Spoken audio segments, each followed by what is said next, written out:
There's some stories out there about chiropractors doing some aortic tears by adjusting people's necks. Can you expand on that? I guess the widespread dissemination of that little nugget came as a result of the AMA back in the 1970s conducting an active smear campaign against chiropractic, to where they were literally paying for billboards in which they would plaster up statements like that saying chiropractic causes strokes.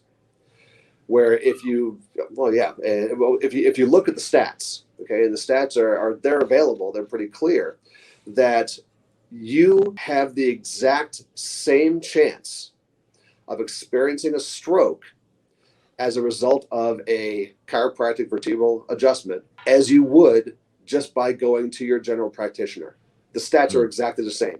Now, are there cases of chiropractors causing aortic tears or aneurysms, things like that? Then, I mean, yes, there are. But the stats have been wildly overblown. Well, I can't imagine physically what you would really have to do to somebody's neck to actually tear their aorta. Yeah, and a lot of that has to do with like old school style adjusting as well.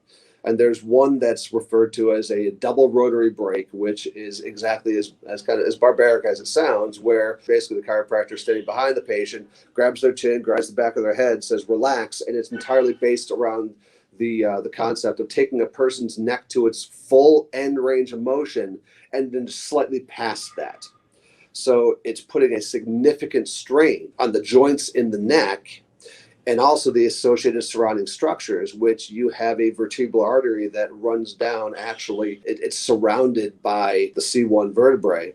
And that when you bring a person's neck to its full rotation, then yes, there's some degree of stress on that artery. If you keep things within range of motion, there's no stress. But if there's already some kind of baseline compromise, then there is a slight risk of issues like that occurring.